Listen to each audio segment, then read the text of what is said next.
Quieren que confiemos en la inteligencia artificial porque nos va a ayudar a tomar todas las decisiones, para que los humanos no pensemos. Tú no pienses. Tú sé un mono feliz que juega videojuegos, como dijo Elon Musk cuando presentó su proyecto Neuralink. ¿Por qué el presidente Pedro Sánchez va a Bilderberg y no está en su agenda oficial? Si no tienes nada que temer, no tienes nada que ocultar. Apoyan a Macron, apoyan a Pedro Sánchez, apoyan a Trudeau, son sus títeres. Pero el que no se aviene a las órdenes se convierte en un peligro. Entonces Trump no quieren que esté ahí. ¿Y cuál es la sociedad que ellos quieren? De amos y esclavos. Sabremos que nuestro programa de desinformación se ha completado cuando todo lo que crea el público norteamericano sea mentira. Estamos en ese punto. O sea, para mí, la Tercera Guerra Mundial empieza cuando acaba la Segunda, pero con otras armas. Y una de las armas principales son los medios de comunicación. ¿Quién vigila al vigilante? Los fact-checkers. ¿Y quién vigila a los fact-checkers? Porque las pandemias no se predicen. Las pandemias se planifican. O sea, en 2025 habrá otra pandemia. A la de tres. Bien, hoy nos acompaña Cristina Martín Jiménez. Ella es una escritora bestseller, además es periodista de investigación de temas muy interesantes, muy poco conocidos, pero que al mismo tiempo reúnen muchas veces a algunas de las personas más conocidas que existen y que realmente, según nos contará Cristina, pues controlan nuestro destino. Entonces, Cristina, ¿qué tal? ¿Cómo estás? Muchísimas gracias por acompañarnos hoy en A la de Tres. Gracias a ti por invitarme. Estoy encantada de estar contigo. Que además hoy vienes con un nuevo libro. Sí, es el último. Agenda 2030, Libertad o Tiranía. Ahora en la presentación decía que son temas que yo creo que son muy interesantes, que la gente no sabe muy bien de qué van, que si el Club Bilderberg, que si la masonería, que si la Agenda 2030. Yo mismo, hay muchos temas que realmente desconozco y muchas veces nos podemos preguntar, ¿esto es verdad? ¿Esto es mentira? Entonces, ¿en qué momento te empiezas a interesar sobre todos estos temas? ¿Cómo eras tú de joven y qué valores pues te inculcaron tus padres? Pues yo la suerte que tengo es que lo que había en casa era una gran librería. Entonces, uno de los grandes valores que me inculcaron mis padres fue la lectura. Yo recuerdo de pequeña que yo jugaba a leer con mi hermana. Los sábados que no teníamos cole, los domingos, leíamos y releíamos los mismos cuentos. Siempre le encontrabas un significado, un detalle diferente.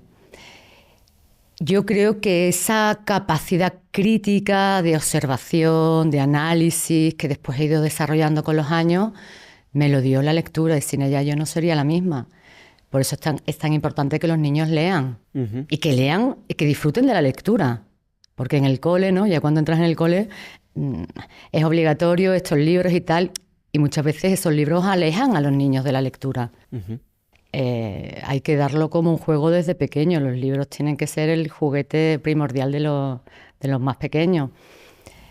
Otro de los valores que no sé si me inculcaron o que viene con la genética es la rebeldía. Siempre he sido muy rebelde a la autoridad. Siempre he cuestionado el porqué de una orden en casa, con mi padre, con mi madre, con todo el mundo. Quiero que me la expliques. Yo soy una niña buena, una niña obediente, pero explícame por qué ahora mismo no me cuadra, porque tengo que obedecer esta orden.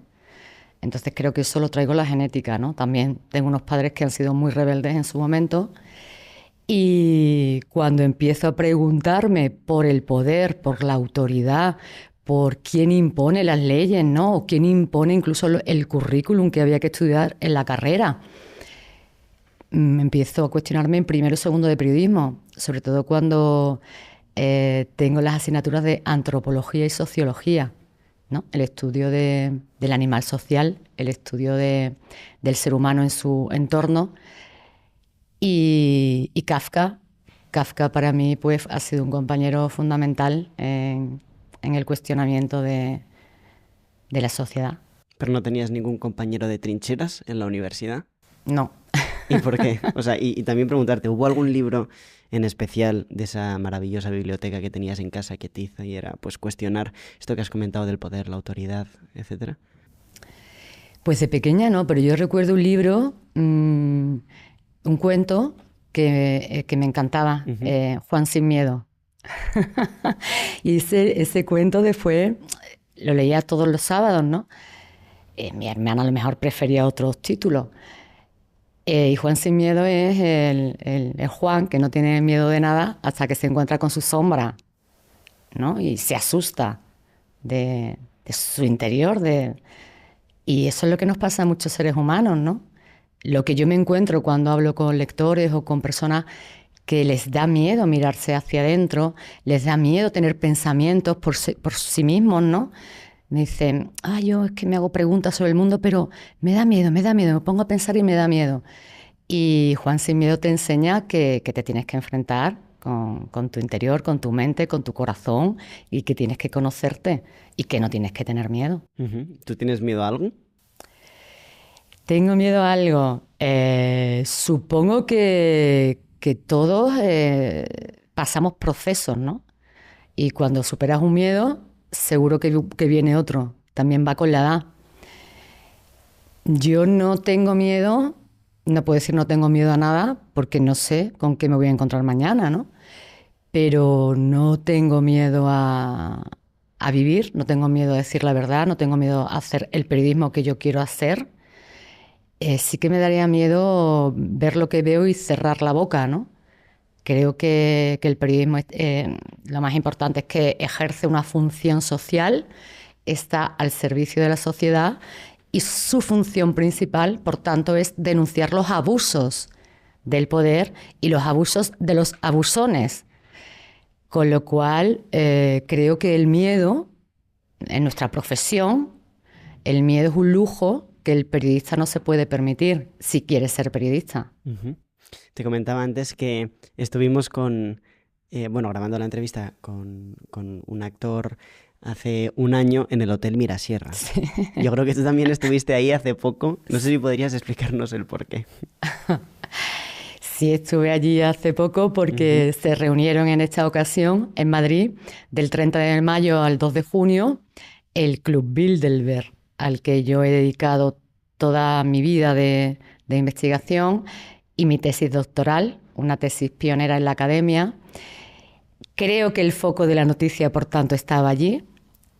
Los periodistas tendríamos que haber estado todos, no yo sola. Fui la única periodista española que estuvo allí cubriendo durante los 4 o los 5 días que duró el encuentro. Pero claro, como había un circo, ¿no? Pan y circo, estaba el circo de la final de la Liga de Fútbol y estaba el circo del concierto de Taylor Swift, que era obviamente mucho más importante para los medios de comunicación de masas. Entonces se dedicaron a preguntarle al ministro Puente cuál era su canción favorita de Taylor Swift, pero ninguno se le ocurrió preguntar qué hacía el Club Bilderberg aquí, en Madrid, por qué estaba nuestra policía pagada con nuestros impuestos custodiando el lugar, por qué estaban los geos, por qué había helicópteros de la policía, de la Guardia Civil, por qué había drones sobrevolando la zona donde estábamos los periodistas. Ya te he dicho que yo era la única española, había venido una pareja de periodistas de Holanda que estuvieron siendo interrogados durante 45 minutos por la policía y que después de ese interrogatorio cogieron un avión y se volvieron a Holanda. ¿Qué les dirían? ¿Qué les preguntarían? Claro, estaba el rey de Holanda en el Hotel Mirasierra. Su abuelo, el príncipe Bernardo de Holanda, fue uno de los fundadores. Y no quería que los holandeses se enterasen de que estaba reunido pues, con las grandes farmacéuticas, los grandes fondos de inversión, los altos mandos militares de la OTAN que habían venido de Estados Unidos, jefa de servicios secretos que había venido, comisarios europeos. También muy interesante saber dónde cenó von der Leyen ese sábado, porque vimos la foto de von der Leyen con Feijóo en el Bernabéu, mientras se celebraba el partido de fútbol, la final, pero después no sabemos dónde cenó, porque estaban todos los Bilderberg cenando en la ciudad financiera del Santander, que es cuando yo estoy el sábado allí sola, cubriendo pues la salida de los coches y minibuses con los cristales tintados, porque se esconden de la prensa, y estaba dentro de los invitados, desde el 2011 Bilderberg publica una lista oficial, teníamos al secretario de Relaciones Internacionales del Partido Popular, Ildefonso Castro. Seguro quería también buena conexión, ¿no?, para que esta señora cenase con sus jefes una semana antes de que se celebraran las elecciones europeas. ¿Por qué el presidente Pedro Sánchez se hace fotografías con Charles Michel, el jefe de la Comisión del Consejo Europeo, ese mismo jueves, y se hace fotos con el comisario del Pacto Verde, pero después va a Bilderberg y no está en su agenda oficial? ¿Por qué no quieren que les veamos? Como dice Klaus Schwab, otro de los títeres de los poderes estadounidenses, que son los que fundan y financian el Club Bilderberg, si no tienes nada que temer, no tienes nada que ocultar. Si ellos se ocultan, ¿qué es lo que tienen que temer? ¿Y crees que el concierto de Taylor Swift estaba ya premeditado? O sea, estaba pensado en poner el concierto, la final imagino que es más difícil, pero para poder, de alguna manera, que quedara en la sombra la reunión del Club Bilderberg. Claro, es que cuando yo llevo 20 años viendo documentos desclasificados de la CIA, de la NSA, y te encuentras, o de Bilderberg, actas de las reuniones de Bilderberg, y lees a Kissinger, y lees para ellos les es fundamental, como son los creadores de lo que se llama el entretenimiento de masas, ¿no?, más bien la bestialización de la ciudadanía, de las personas, pues siempre hacen coincidir eventos o reuniones discretas, secretas, con partidos de fútbol, con grandes conciertos, las hacen coincidir. ¿Y por qué deberíamos pensar que lo que están haciendo estos mandatarios que se reúnen, por qué deberíamos ya pensar que están haciendo algo malo? Bueno, pues que la reunión, para empezar, la propia reunión secreta es algo dentro de sociedades democráticas anómalo. Creo que es inmoral, máxime cuando hay ministros, cuando hay presidentes de gobierno, primeros ministros, cuando hay comisarios europeos. Creo que es inmoral, ¿no? La democracia se supone que es todo transparente. Cuando hay directivos y propietarios de los grandes medios de comunicación, Financial Times, The Economist, Bloomberg, El Español, y no cuentan nada sobre Bilderberg. ¿Cómo es posible? Porque forman parte de esta estructura de poder. Forman parte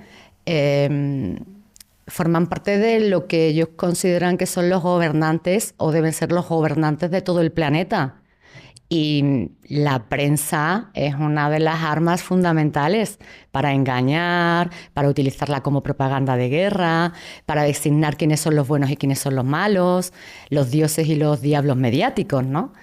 Entonces, la prensa, si está dentro de Bilderberg, no te va a contar qué están haciendo dentro de Bilderberg. Por tanto, deja de ejercer de perro guardián. Exacto. Claro, esa es la cuestión. Si la prensa es el vigilante, ¿quién vigila al vigilante? Y bueno, si ahora yo estoy un poco, procesando todo lo que me estás contando. Entonces, si te parece, vamos a dar un paso atrás. Ahora has hablado del Club Bilderberg, has hablado un poco de los dueños del mundo. Entonces, ¿podrías explicarnos quiénes son y qué quieren las personas que nos dominan? ¿Quiénes son? Son varios, son muchos, porque es una red. O sea, desde los años 50 estudiamos en la academia que el poder tiene la forma de red.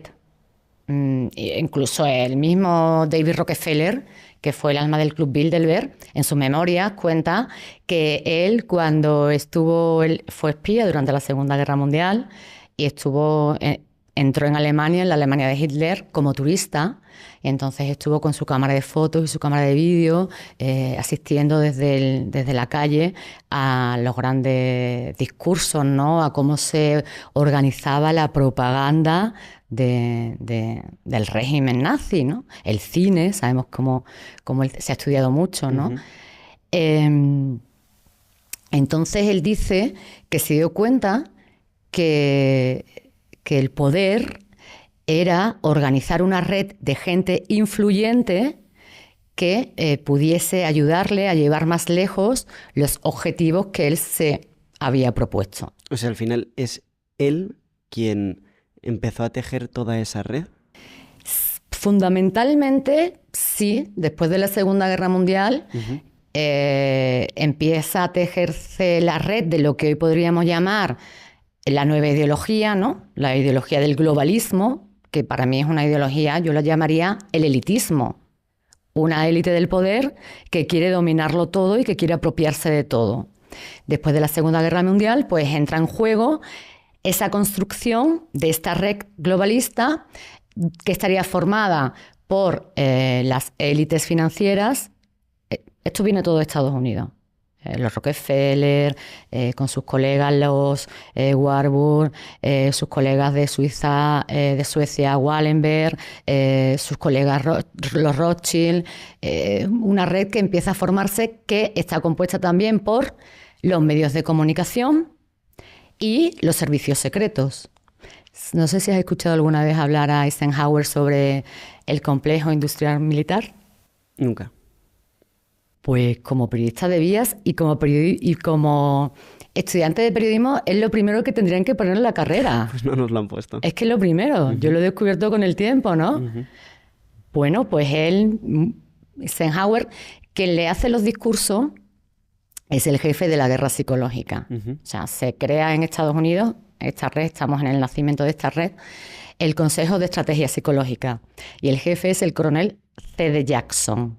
Este señor trabajó como espía durante la Segunda Guerra Mundial y acabó dirigiendo uno de los grandes tótems del periodismo estadounidense, Time, Lifetime. Este es el señor el que inventa el hombre del año o la mujer del año, todo pura propaganda psicológica. Este señor es el que le escribe el discurso a Eisenhower acerca de la guerra psicológica. Eisenhower en el 53 da un discurso que dice que Estados Unidos va a desarrollar la guerra psicológica. Dice, no se asusten por el término. La guerra psicológica sirve para que el mundo sepa que los Estados Unidos somos los buenos, que los Estados Unidos queremos un mundo en paz y que la guerra psicológica sirve para someter las voluntades de los hombres, pero todo por el bien, ¿no? Como ahora, ¿no? Todo nos declaran pandemias, nos declaran emergencias climáticas, pero todo es por nuestro bien, ¿no? Porque nos van a cuidar. Entonces este señor Eisenhower, cuando ya se va y se da cuenta de lo que hay, de cómo funciona esta mentira de la guerra psicológica, se va advirtiendo a los estadounidenses de que el poder en Estados Unidos está siendo tomado por el complejo militar industrial. Y que como no reaccionen, les van a robar la democracia. Y esto es lo que está pasando. Complejo militar, industrial, los grandes industriales, la industria bélica estadounidense, que es la que está destrozando el mundo. Después se ha agregado la prensa y ahora la censura, ¿no? Los fact-checkers, que los han creado ellos también. ¿Quién vigila al vigilante? Los fact-checkers. ¿Y quién vigila a los fact-checkers? Y entonces, por ejemplo, la guerra que hay entre Rusia y Ucrania, Israel, Palestina, Hamás, etcétera, todo esto, ¿crees que alguien está en unos... o sea, se decide en despachos americanos? Totalmente. ¿Así? Totalmente. Así es como se deciden las guerras. En despacho deciden tu futuro gente que posiblemente no va a ir a la guerra. ¿Y qué es lo que quieren? O sea, ¿cuáles son sus objetivos? Estados Unidos tiene 800 bases militares repartidas en todo el mundo. En España hay 4 oficiales, reconocidas oficialmente. ¿Que tú has estado en Yo he alguna estado de ellas? en alguna de ellas y las he visto por dentro. ¿Y cómo son?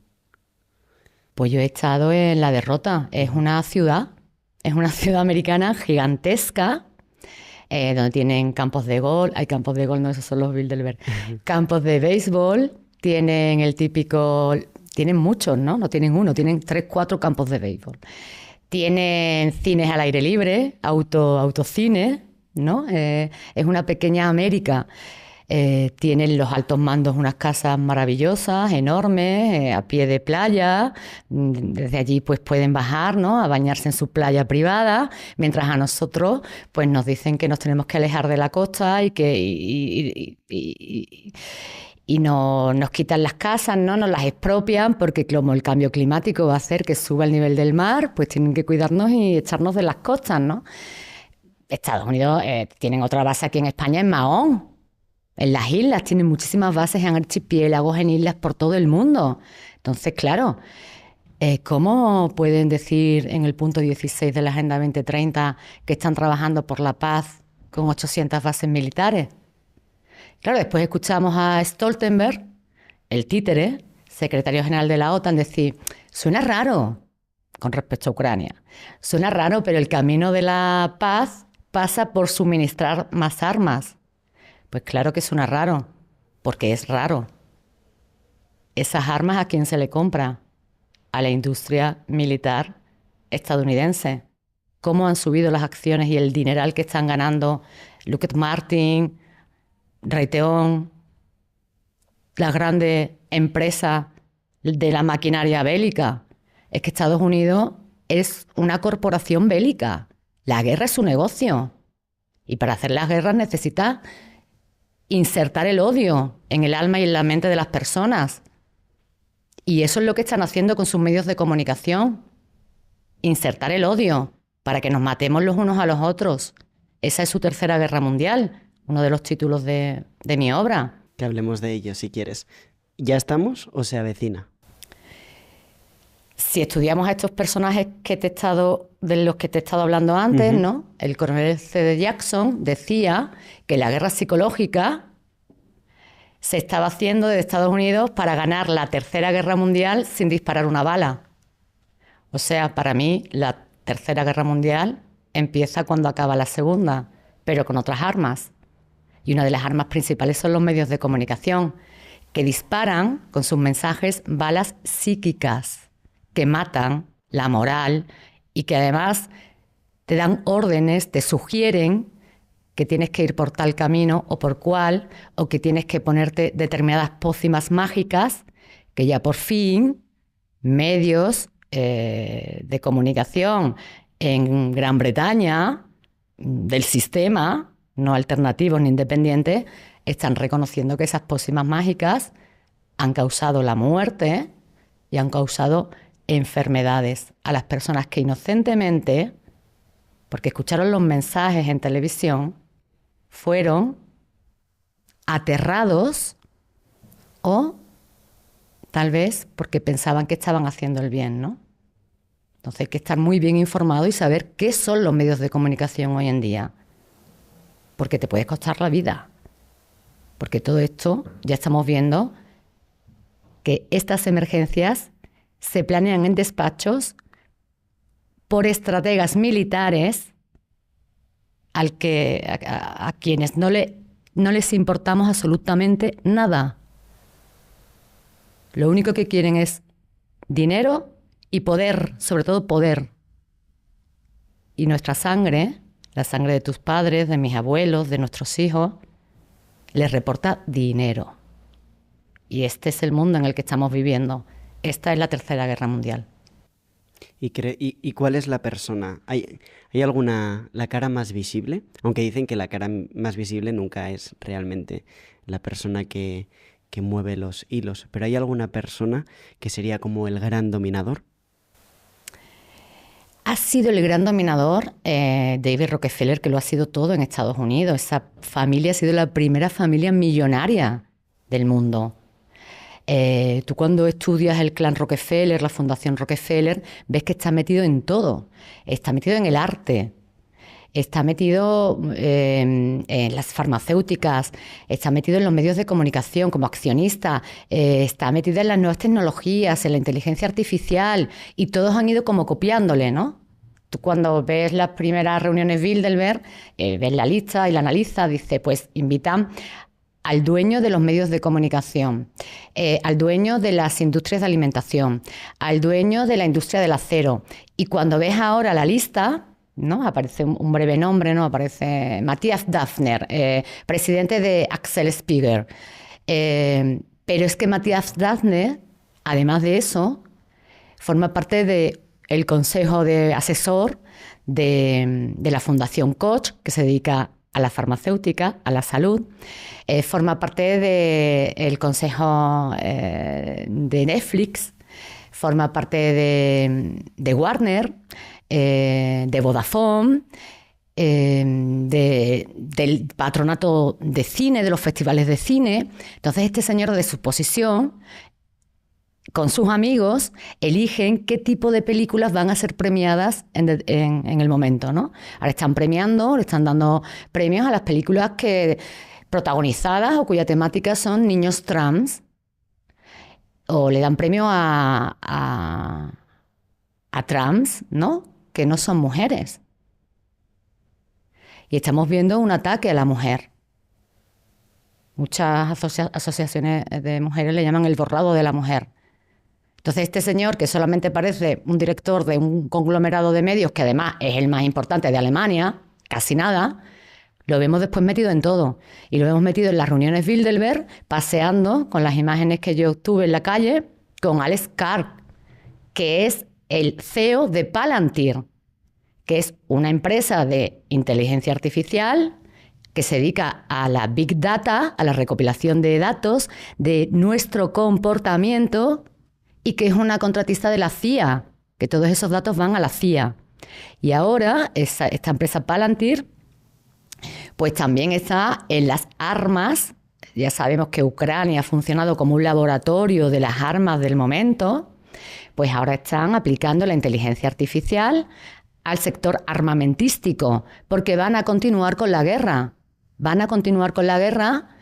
Obviamente la guerra de Ucrania es una guerra proxy, se utiliza un tercer país, pero el objetivo es Rusia.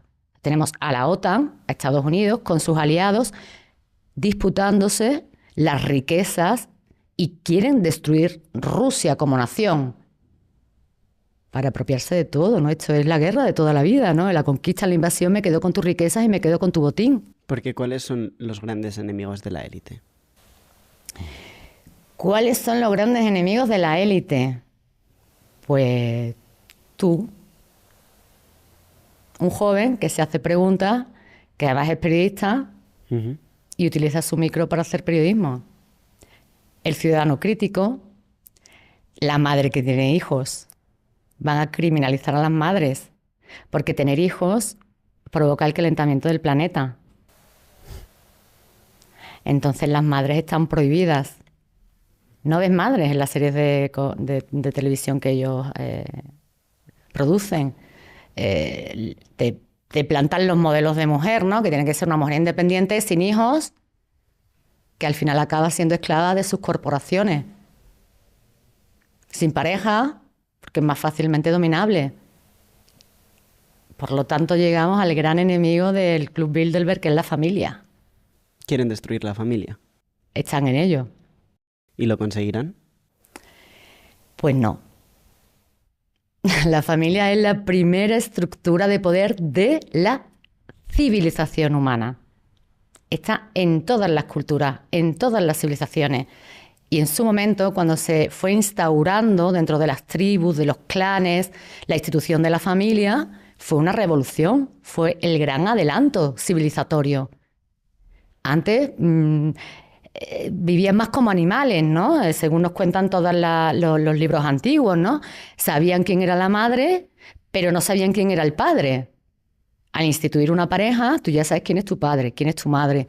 Después una genealogía, quién es tu abuelo, quién es tu abuela, tu bisabuelo, tu tatarabuelo, ¿no? Tú cuando coges los evangelios, creo que es el de Lucas, o el de Lucas es el que empieza, o el de Juan, el que empieza a darte toda la genealogía de Jesús hasta llegar al rey David, hasta llegar, ¿no? Porque es súper importante que sepamos quiénes somos. Como también tienen una guerra contra la identidad, no quieren que sepas quién eres. Porque cuando tú sabes quién eres, Sabes de dónde vienes, sabes quién es tu familia, sabes por qué valores lucharon, sabes en qué guerras pelearon, sabes qué triunfos consiguieron. Tú eres más fuerte, porque tú perteneces a un linaje. Ujú. Tú no eres un número que va por la calle perdido, con una identidad digital, con un numerito, que te dicen que si haces esto eres buen ciudadano y si no lo haces, pues te quitan el crédito social y no puedes ir al cine o no puedes ir a la playa o no puedes viajar porque ya te has gastado mucho en tu crédito de huella de carbono y entonces eres un ciudadano no confiable y tú no puedes vivir en sociedad porque eres un peligro. Y la gente más de izquierdas bueno, de derechas, aunque no sé si está bien usar estos términos, porque ahora es más la nueva derecha y la ideología woke. Entonces, suelen poner las esperanzas en hombres, por ejemplo. La gente más conservadora va a poner las esperanzas en Donald Trump, en Milei, en Nayib Bukele, en Santiago Abascal, en Feijóo, no lo sé. Y la gente más de izquierdas pues pondrá esperanzas pues en Joe Biden, en Macron, en Bezos o en quien sea, ¿no? Entonces hay que poner las esperanzas en un hombre ¿O en una mujer? Esta o es en la una mujer. pregunta. Exacto, porque también te quería preguntar en eso, ¿no? Has hablado sobre todo de hombres, pero las mujeres, ¿hay mujeres que estén también en la élite? Muy pocas, muy pocas. Tienes a la señora Linda Rochester de espérate que se me... Sí, claro, porque ella es Forrester. Lynn Forrester de Rothschild, Ujú.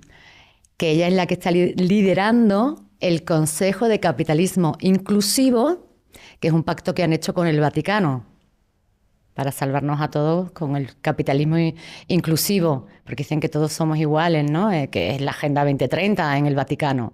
Hay pocas, hay pocas. Von der Leyen es una títere, o sea, Ujú. von der Leyen es una auténtica títere. Alguna que haya podido sonar anteriormente, Hillary Clinton, otra títere. Son más hombres que mujeres los que están en el poder, son más hombres que mujeres.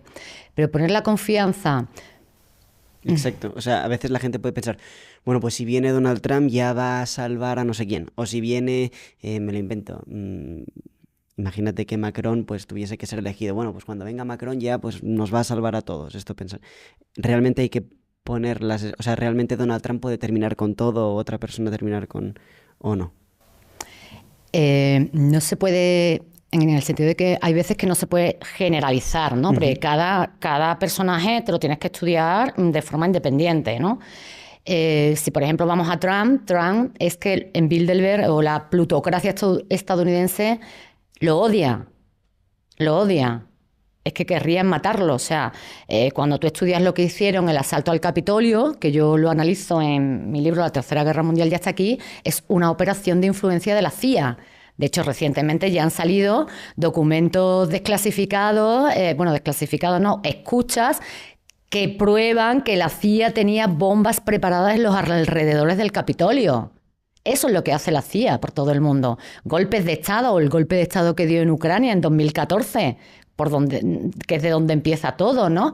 O el atentado, el intento de magnicidio que le han hecho a Robert Fico hace poco, al presidente de Eslovaquia. Eso es poner y quitar presidentes, ¿no?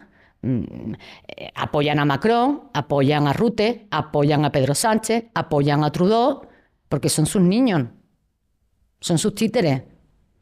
Pero el que no se aviene a las órdenes se convierte en un peligro. Entonces Trump, que para mí más que otra cosa es un outsider, un recién llegado, no quieren que esté ahí. ¿Por qué? Porque Trump tiene otra visión del mundo y otra forma de hacer las relaciones internacionales. Trump es un comerciante y Biden es el representante de la industria bélica estadounidense. Llegó Biden y empezaron las guerras. En Ucrania, en Gaza. Es que ese es el objetivo al que querían llegar, el punto 16 de la Agenda 2030. La paz, Ujú. Pero la paz es la guerra para ellos, ¿no? Como decía nuestro colega periodista. Que vamos a hablar, si quieres, de ello, de la Agenda 2030, realmente cuáles son los objetivos, y luego también no sé si ya están pensando en una Agenda 2050 o 2100 o... Claro, 2100, 3021. O sea, la Agenda 2030 es, como yo suelo decir, el plan Kissinger 200 para idiotas. Sintetizándolo para que no demos muchos rodeos, porque las cosas que son simples son simples. Entonces te ponen 17 puntos muy bonitos: el fin de la pobreza, el fin del hambre, océanos saludables, cuidemos la naturaleza, trabajo digno, igualdad de género. Y tú dices, muy bien, perfecto, maravilloso. Pero vámonos a los hechos. ¿Cómo es posible que con cada crisis los ricos sean más ricos y los pobres seamos más pobres? La crisis de 2008, que se anunció en Bilderberg en 2006, la supuesta pandemia de la OMS, una institución privada, la emergencia climática, donde están todos estos grandes de las industrias verdes, como estaban reunidos en la última cita Bilderberg, y cómo es que... o Bill Gates y sus socios de Israel, con las carnes sintéticas, la leche materna sintética, las industrias de grillos, saltamontes. ¿Cómo es posible que ellos ya tengan la solución y las empresas antes de que aparezca el problema? Porque hay una planificación estratégica. Porque las pandemias no se predicen. Bill Gates no tiene una bola de cristal. Las pandemias se planifican y se cambian los significados. Porque en el 2008 la palabra pandemia significaba una cosa y en el 2023 significa otra. ¿Quién cambia los significados? ¿Quién es el dueño de la palabra? ¿Quién se inventa los conceptos? ¿De dónde sale el concepto de emergencia? ¿Por qué con la justificación de una emergencia te paran un país? ¿Frenan la actividad económica? ¿Por qué están hablando de por la emergencia climática hay que cambiar la ley? Y hay que hacer bloqueos climáticos y parar el trabajo, porque así se arruina un país. Y después llega BlackRock, los dineritos de esta gente, ¿no? La pantallita de esta gente, a comprar países, empresas a saldo. Porque primero le han declarado la guerra. Es una guerra encubierta, por eso no la ves y con otras armas. Pero nos están haciendo la guerra todos los días, porque estamos en guerra. Porque ellos lo quieren todo. No quieren que pise sus playas, no quieren que pise sus bosques, porque consideran que son suyos. Y tú también consideras que les pertenece. Por eso te quieren poner una identificación digital como si fueras una vaca, para saber en cada momento dónde estás, qué piensas, con quién te reúnes, qué compras, qué vendes, porque ellos te tienen que dar el permiso para todo. Te tienen que dar el permiso hasta para vivir. No vayas a tener muchos hijos. Uno y a lo mejor ninguno, porque me sobra población en el planeta. Porque ahora con la revolución industrial, como voy a tener muchos robots, me sobran personas. ¿Y cuál es la sociedad que ellos quieren? ¿Cuál es la sociedad que ellos quieren? De amos y esclavos. De amos y esclavos. Porque si hablamos de aborto, eutanasia, lo que has dicho de que no quieren madres, de robots, ahora comentabas también, ¿cómo sería una sociedad dentro de 100 años si ellos consiguen todo lo que se proponen? Pues sería una distopía. Claro, porque siempre sus utopías, las utopías de la élite, se convierten en distopías. Porque tú no puedes manejar la naturaleza humana. Ellos creen que pueden manejarnos hasta el punto de que uno de los temas que han tratado en la última reunión es la edición genética, que vienen tratándola ya desde hace mucho tiempo, ¿no? Y si alguien tiene interés en saber qué eran esas pócimas mágicas que se administró a la población, que escuchen por favor a la doctora Karina Acevedo, que es una doctora maravillosa que está trabajando en su campo en el análisis de estas pócimas y de las afecciones que ha provocado en la población. Y, o sea, hay mucha gente que, bueno, yo incluido, ¿no? Que realmente no sabes hasta qué punto qué cosas son ciertas, qué cosas no son ciertas. Entonces, para el ciudadano de a pie, que somos la grandísima mayoría, ¿qué puntos les podrías dar para que se den cuenta de lo que dices es cierto? Porque yo, por ejemplo, lo que dice esta doctora, sinceramente, no sé si es verdad o no, porque no tengo las maquinaria. Entonces, no sé si lo que me dice ella es verdad o lo que me dice el otro es verdad. Entonces, ¿en qué puntos podemos decir, mira, esto, que un poco ya estabas hablando, sobre, por ejemplo, en las series, pues realmente no aparecen madres con 5 hijos. Pero ¿qué más podemos? Mira, el jefe de la CIA con Reagan, ¿no? El señor Casey, decía... sabremos que nuestro programa de desinformación se ha completado cuando todo lo que crea el público norteamericano sea mentira. Estamos en ese punto. Obviamente esto de los años 80, esto ya lo han globalizado a todo Occidente. Es cierto lo que tú estás diciendo. Hay personas que no saben. Yo misma muchas veces, hasta que me dedico a esto, me pierdo. Digo, esto, ¿de dónde ha salido ahora? ¿De dónde viene? ¿Qué intención hay detrás? ¿No? Porque siempre hay que buscar la intención que hay detrás.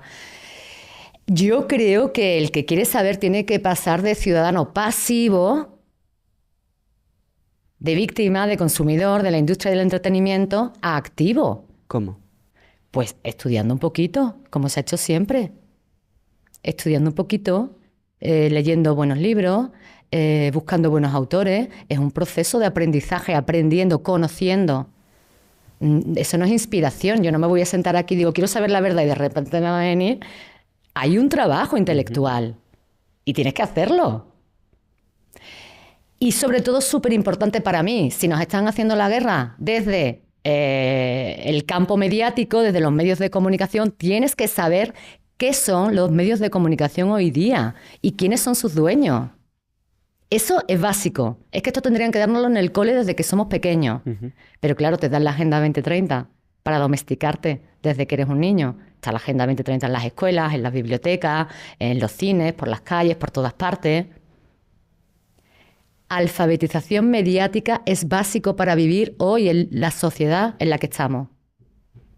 Y cuando tú, sobre todo, el paradigma de Laswell, para mí el paradigma de Laswell es clarificador. Con eso ya valdría para empezar a defenderte, si no quieres estudiar mucho. ¿Y qué es? El paradigma de Laswell, ¿no lo has estudiado en la carrera? Tampoco. La madre. ¿Qué os enseñan? ¿Qué os enseñan en periodismo hoy en día? ¿Qué os están enseñando? Nada. Eso no. Nada, pues es que eso es básico. A mí se me enseñaron el paradigma de Laswell. Laswell es un sociólogo norteamericano que es el primero que empieza a investigar después de en el periodo de entreguerras, ¿no? Acerca de cómo condiciona el mensaje, el comportamiento de las personas, el mensaje lanzado a través de los medios de comunicación. Entonces, él en el año 50 ya tiene su paradigma, ¿no? Ya tiene... Entonces, para manipular a una persona, tienes que controlar quién dice qué, por qué canal y con qué intención. ¿Quién lo dice? ¿Quién me lo está diciendo? Pues si a mí me dice mi influencer favorito, mi cantante favorito, que hay un cambio climático y yo tengo 15 años y no me entero de dónde estoy, me lo voy a creer. ¿Qué me está diciendo? Que hay una emergencia climática. ¿Quién dice qué? ¿Por qué canal? Pues a lo mejor te lo digo en un concierto de masas. Súper efectivo. ¿Con qué intención? Ahí está la clave. ¿Por qué Taylor Swift le dice a millones de adolescentes que hay una emergencia climática? ¿Qué intención tiene Taylor Swift en esto? ¿Ella por sí misma o hay alguien que le ha preparado el mensaje? ¿Y qué gana ella diciéndolo? Dinero. Durante la pandemia se pagó a muchos influencers y se pagó a muchos tertulianos y se pagó a muchos periodistas y se pagó a muchos médicos para que difundiesen la versión oficial de la OMS. Y se está trabajando ya en la Agenda 2050. Se está trabajando ya en la Agenda 2050. Porque los planes no han cambiado. El plan siempre es el mismo. Conquistar el mundo. El plan viene de Estados Unidos, reiteramos, de las élites estadounidenses. Conquistar el mundo. ¿Cómo? ¿Qué es conquistar el mundo? Adueñarme de todas las riquezas. Hace unos años se llamaba la Carta de la Tierra. Hace unos años, en el 94, David Rockefeller, en la Cumbre de Desarrollo de la ONU celebrada en el Cairo, ya lanzó su discurso de lo que hoy es la Agenda 2030. Llevan toda la vida con la misma mentira. Pero le cambian los nombres, porque los objetivos del milenio, que es la previa a esta, pues no funcionó tan bien. Entonces ahora le cambiamos los nombres, era la Agenda 2030, después era la Agenda 2050, después la Agenda 3500.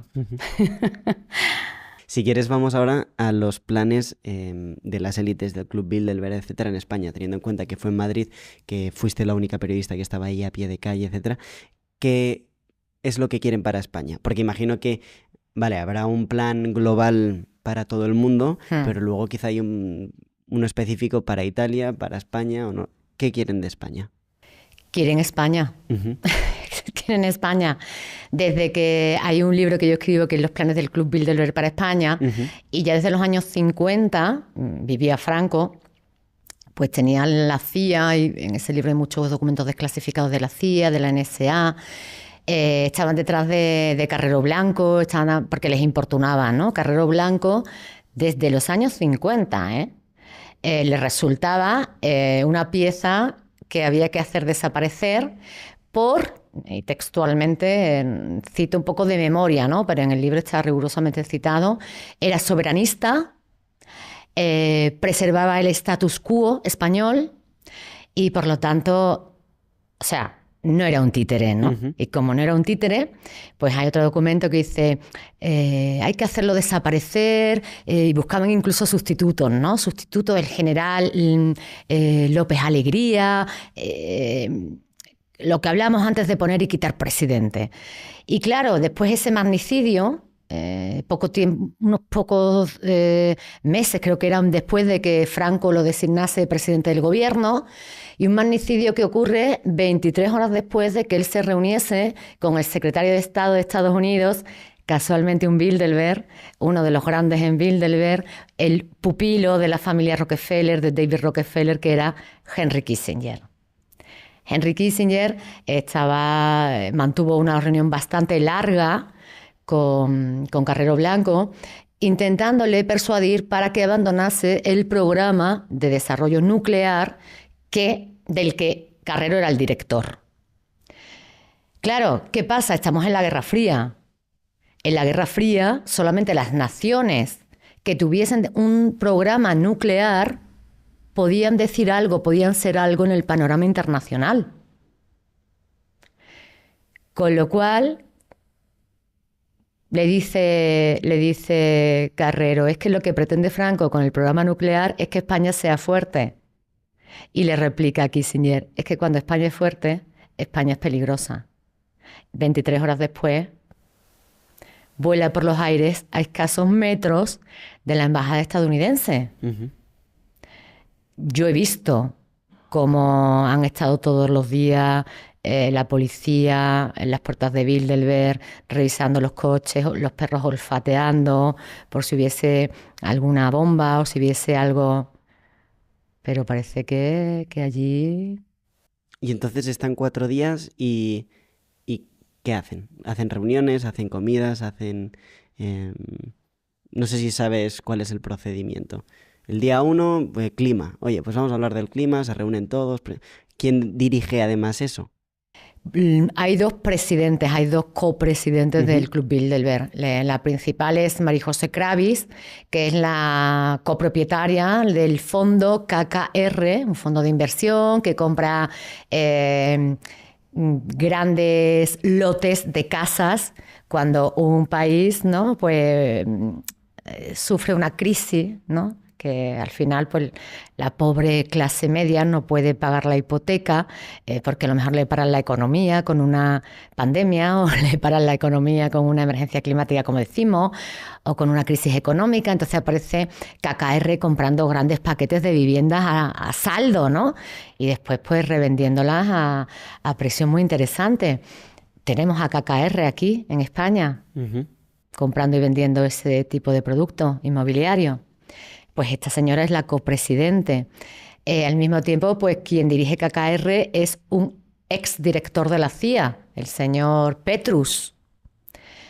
Ella es la presidente del MoMA, del Museo de Arte Contemporáneo de Nueva York.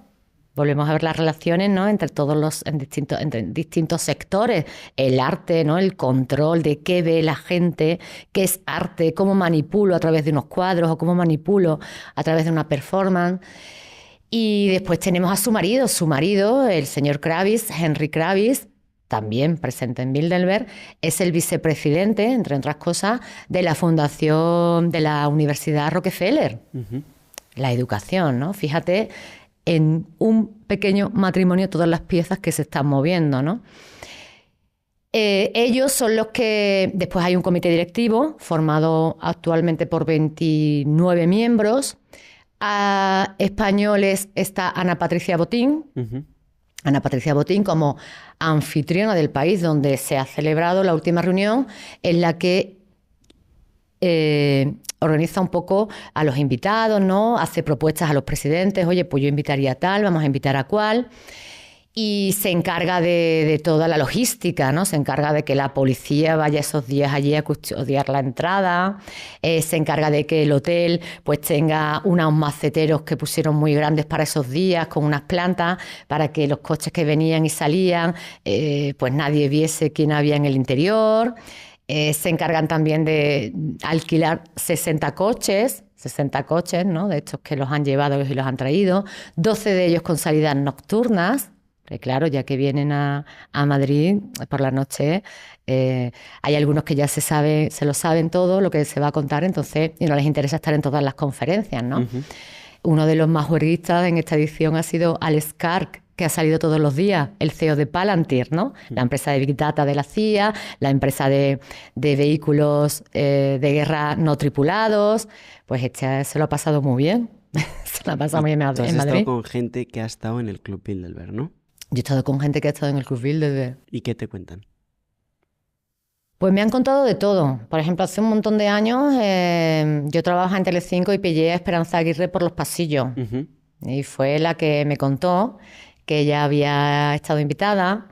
Me contó que no se permite ir con escolta privada, que ellos te recogen en el hotel, te llevan y te traen, es verdad.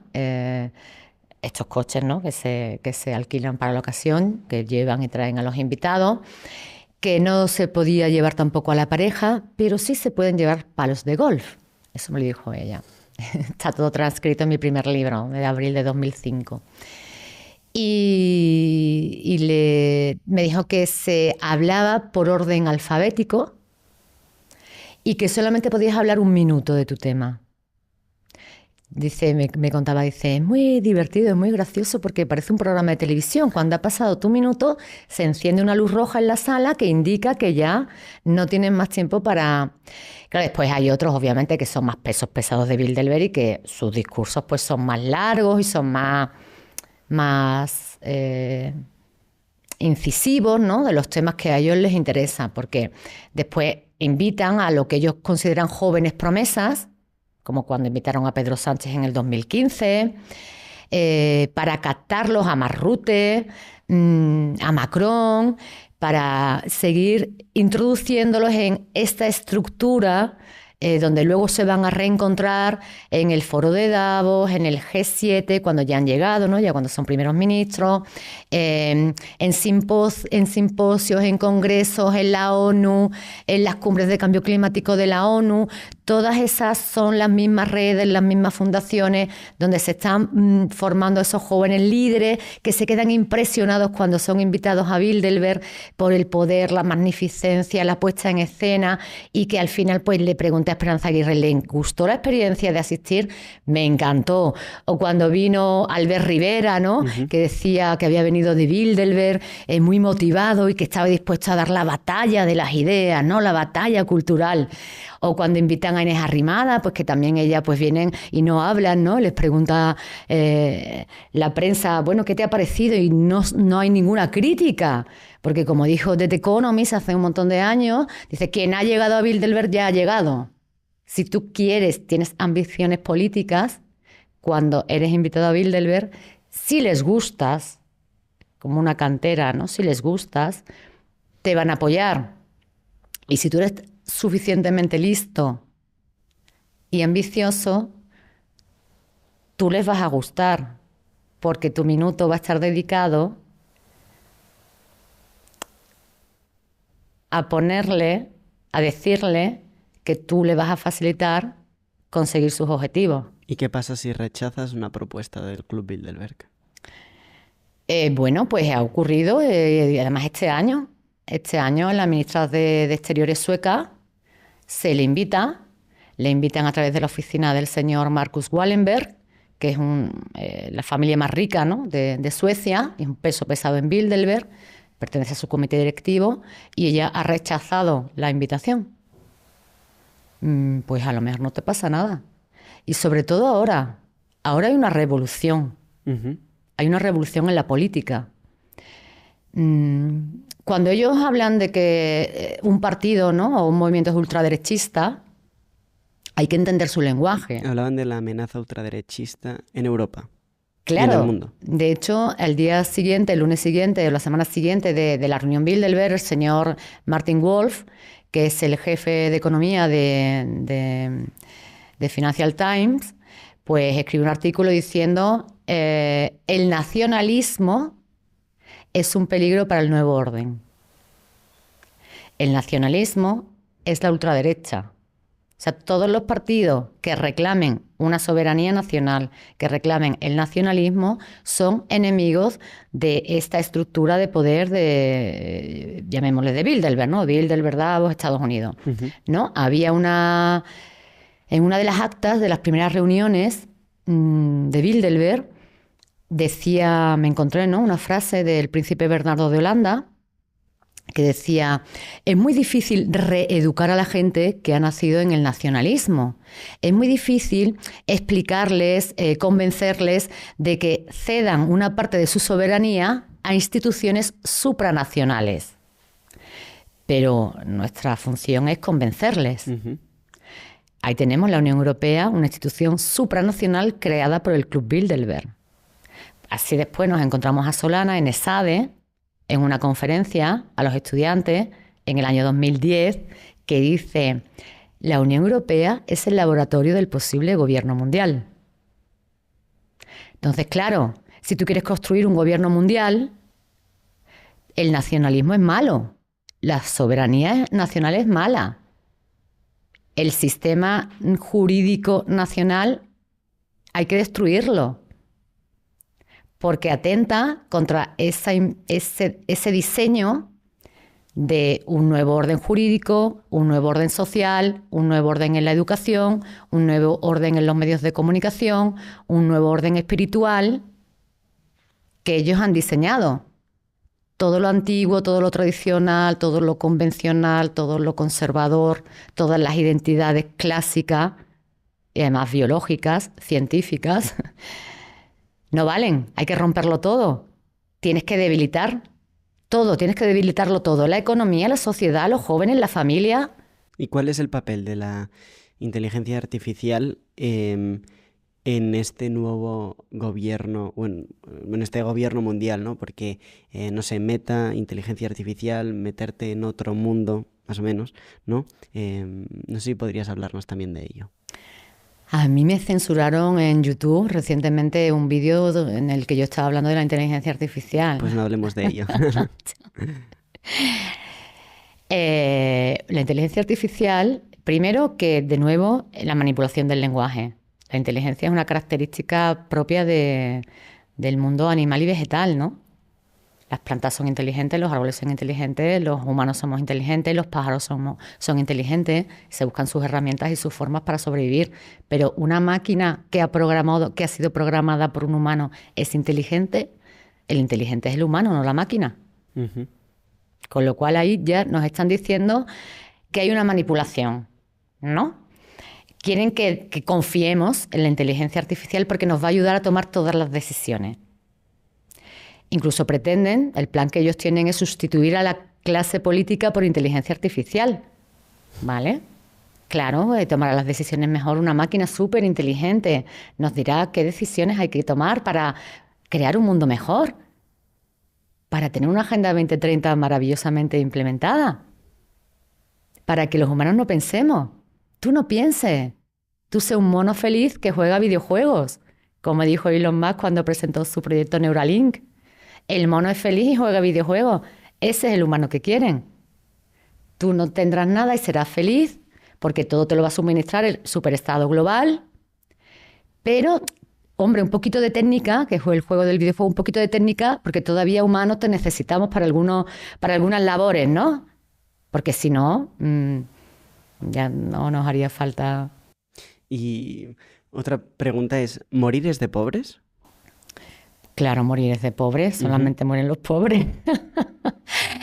Y después tenemos al señor Bezos, ¿no? Ujú. Con su Alto Lab, su laboratorio, donde dice que envejecer no es una enfermedad y que además morirse es una enfermedad, ¿no? Entonces yo decía en ese libro de Los dueños del planeta, ellos contra nosotros, que morir es de pobres porque solamente podrá curarse de la enfermedad de la muerte, según estos lumbreras, el que tenga dinero para pagarlo, ¿no? Porque ¿cuál es la idea que tienen?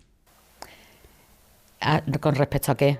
Con respecto a que no sé si quieren hacer que la vida pueda ser infinita. O Hombre, sea, ellos es lo que quisieran, Ujú. no morirse Ujú. y ser eternamente joven.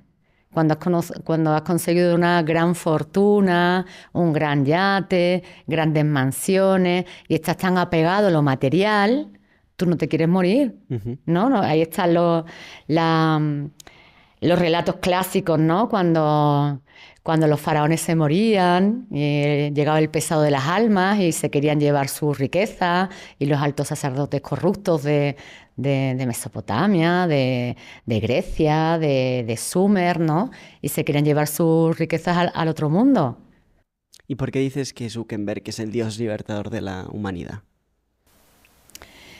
Claro, porque una de las grandes catástrofes económicas de los últimos tiempos ha sido la caída de Meta, ¿no? Ujú. Ellos pensaban que con la implementación de las nuevas modas sociales o protocolos sociales durante la pandemia, que eso ya llegaba para quedarse. Entonces se había invertido mucho dinero en el desarrollo de Meta, que es un mundo artificial donde tú tienes tu avatar, donde tú no tienes tu identidad, tú puedes ser lo que quieras. Un día te puedes ir a la oficina vestido de cebra con tu avatar y otro día puedes irte vestido de Joker, ¿no? Ujú. Pero esto ha fracasado. ¿Por qué? Porque, porque los seres humanos llevamos miles de millones viviendo en sociedad. Nos encanta sentarnos en un bar y compartir, Más a los mirarnos a españoles. los ojos, más a los Ujú. españoles, a todos los sureños, ¿no? Pero en el norte igual. Nosotros por el clima. Estamos habituados a una serie de hábitos, ¿no? De costumbres sociales, tribales, que esto no te lo quitan de un día a otro por 3 años de pandemia. Y eso es lo que pretenden, ¿no? Acelerar. Esa es una de las palabras mágicas para ello. Acelerar, acelerar, acelerar, acelerar. Y se están llevando cada palo por acelerar. Y bueno, ya para ir terminando, que sabemos que, bueno, tienes prisa, dos cosas. La primera es, has hablado bastante de documentos desclasificados. ¿Cómo se puede llegar a estos documentos? ¿O cómo...? Pues investigando. Es que en Estados Unidos hay una ley de desclasificación de documentos gubernamentales, administrativos, entonces tienen toda su base de datos, la tienes en la CIA, la tienes en la Biblioteca del Congreso, la tienes en las universidades, la Universidad de Georgetown, de Harvard, de Yale, todos tienen su... ¿Y has podido viajar o has podido llegar a esos documentos? Lo mejor es que están online. Ah, sí. Sí. El Archivo Nacional, o sea que cualquier investigador, cualquier periodista desde España, de cualquier punto del planeta, puede dedicarle horas, hay que trabajarlo como decíamos antes, a entrar, a buscar. Obviamente no es fácil, imagínate que es una biblioteca gigante, pero sí está especificado por épocas, por presidentes, por golpes de Estado, es súper interesante. Ahí está nuestra verdadera historia porque son documentos de primera mano, son fuentes primarias. Entonces tú vas allí y estos fueron los hechos, esto fue lo que quedó transcrito. Esta es la verdad. Y una vez que tienes la verdad y tienes acceso a ella y la disfrutas y la difundes, tú cambias. Por eso no quieren que accedamos a la verdad, que accedamos al conocimiento. Porque el esclavo es ese que no piensa. El esclavo es el que le dan qué tiene que sentir, a quién tiene que odiar, a quién tiene que matar, contra quién tiene que luchar. Incluso dentro de su propia familia, ¿no? Lo vimos durante la pandemia. Tu hermano es un asesino porque no se ha puesto la pócima mágica o porque no se ha sometido a un supuesto test para saber si está enfermo o no. Esto es muy delictivo, esto es muy criminal y esto ya está siendo juzgado en Estados Unidos, ¿no? Ya hay juicios. Von der Leyen tiene puestas 3 demandas por su gestión de la pandemia y por su gestión de la compra de las vacunas Pfizer, que por cierto el CEO de Pfizer, el señor Albert Bourla, estaba en Madrid en la última reunión Bilderberg, hablando de las posibilidades cambiantes de la biología, ¿no? ¿Crees que va a haber otra pandemia? Bueno, es que no dejan de anunciarla. No dejan de anunciarla. La semana siguiente de la reunión Bilderberg ya Biden salió diciendo que va a haber otra pandemia. Ellos han estado hablando, como cuento en el libro Agenda 2030, de que querían lanzarla en 2025. Por eso les resulta súper importante que las elecciones de Estados Unidos, ahora que se celebrarán en noviembre, salga un peón de la élite. No quieren que salga Trump, por eso le están haciendo una estrategia, ¿no? Una estrategia de poder. Por eso están haciendo toda esa serie de juicios, porque necesitan a un títere que siga desarrollando sus planes. O sea, en 2025 habrá otra pandemia. No sabemos si en 2025 habrá otra pandemia, lo que sí sabemos es que ya tienen preparada la pócima mágica de la posible pandemia en el laboratorio secreto de Reino Unido, Porton Down. ¿Cómo se puede preparar una pócima mágica antes de saber qué tipo de enfermedad? ¿O es que estás planeando ya el arma biológica con la que nos vas a atacar?